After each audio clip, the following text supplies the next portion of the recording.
Ratchet and Clank Rift Apart may just be the best looking game I have ever played of all time. What's up guys, Veteran Gamer here, and today's review, if you haven't guessed, is Ratchet and Clank Rift Apart on PlayStation 5. Out of the box, when you go into the settings, you got 3 graphical modes to choose from: Fidelity, Performance, Ray Tracing Performance. So let's kick things off with the Fidelity mode. The Fidelity mode is the mode that is the best looking mode, and that it comes in at a target of native 4K resolution, full ray tracing, enhanced lighting, enhanced visual effects, and enhanced draw distance. All of this comes with the minor trade-off of playing the game at 30 FPS. Quite frankly, this game plays at a locked 30 FPS, which is good, but it also enhances the cinematic feel of the game, considering that it is indistinguishable to tell what's cinematic and what's in-game, because the visuals are just that fantastic. I mean, whether it's the environment, whether it's the characters themselves, everything about this game is jaw-dropping from a visual standpoint. The next mode we have is the Performance mode. This mode is basically native 4K resolution, 60 FPS. The trade-off being that you lose the ray tracing from the standard Fidelity mode. In my opinion, I think the Performance mode was my least favorite, to be honest. Although I prefer 60 FPS in my games, it's without question that the visuals take a significant hit without the ray tracing. The ray tracing makes such a difference in this game, particularly with all the reflective surfaces, that losing the ray tracing just for resolution is not a good trade-off, in my opinion. It's not good. And yes, the 60 FPS does wonders for the gameplay. It kind of makes the Performance mode irrelevant, considering that you have the Performance ray tracing mode, which we're going to get into now. The Performance ray tracing mode takes the Fidelity mode as it is, drops the resolution, and as well as lowers certain things like the lighting, visual effects, as well as draw distance, in order to maintain the ray tracing while hitting the target of 60 FPS. To me personally, of the 3 modes, Ray Tracing Performance was the way to go, and was the way that I finished my playthrough. Considering that the Performance Ray Tracing mode does exist, it makes the standard Ray Tracing mode basically irrelevant. Like, why would you play the Performance mode without the Ray Tracing and lose the pop, if you will, from the visuals just for a resolution? It's just, to me, resolution's overrated. I would rather play the Performance Ray Tracing mode, where the game runs at basically 1080p, but you get the ray tracing while keeping 60 FPS.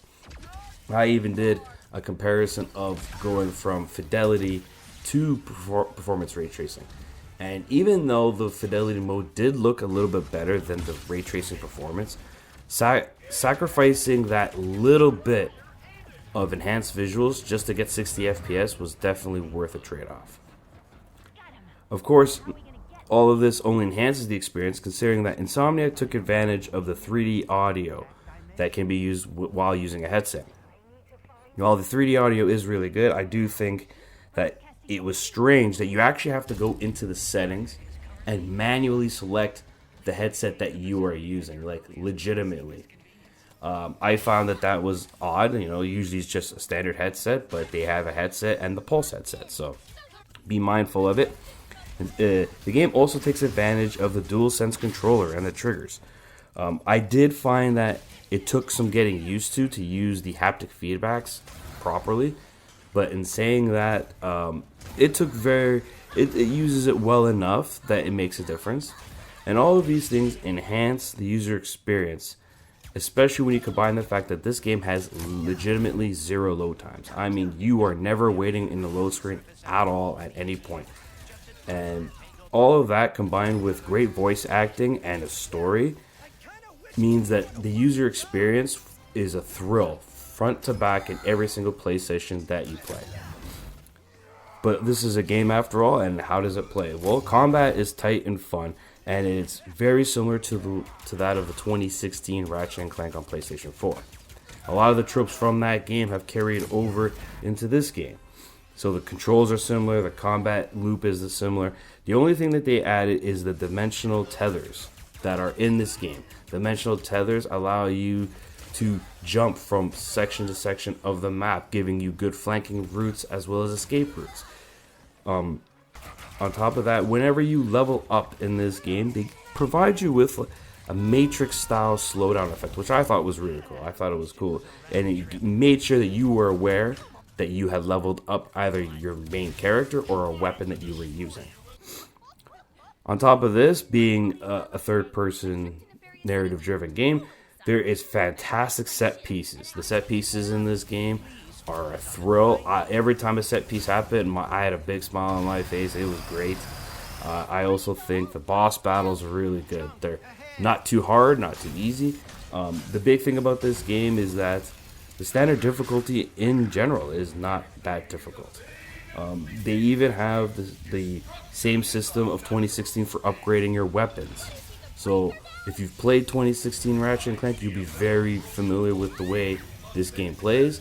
If not, it does a good job of slowly introducing you to all the mechanics and teaching you the ins and outs. The only real issues that I had for this game that really kind of bugged me personally was very minor ones. One of them was that although the armor sets in the game are really cool, the stat perks that you get from these armor sets does nothing in the normal difficulty setting. The normal difficulty setting, you could have 0 stat boosts regardless and have little difficulty. Obviously, if you play on a harder difficulty, maybe that's where the stat boosts become more valuable, but in the standard one, it doesn't really do anything. The other issue I had was there's these like little hacking sections where you play as a spider bot and you traverse the map and you just shoot a whole bunch of like baddies, and like there'll be like a baddie with a shield that you have to stand on a platform to lose the shield and shoot it. I found while they were fun at first, they got annoying.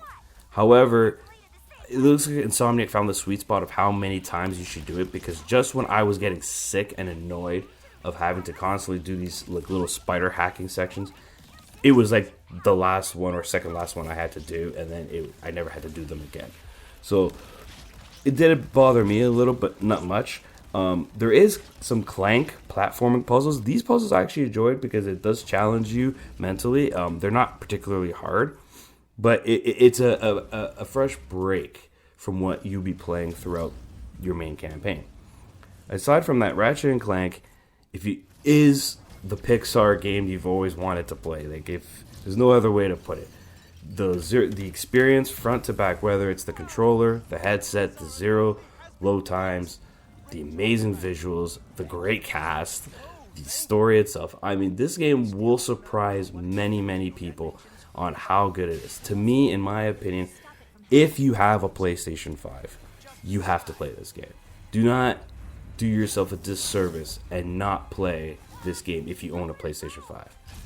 If you're a fan of the franchise, yeah, this is a must play without question. In my opinion, Ratchet and Clank Rift Apart is actually a game that is an early 2021 Game of the Year candidate. We have to see what comes out throughout the year. There are other things, but this is definitely the bar. This is the bar for what a next-gen game should look and perform. So kudos to Insomniac Games. I hope this game does get nominated. I think it should get nominated. We'll see how it plays out, but overall, I'm giving Ratchet and Clank Rift Apart a 9.5 out of 10.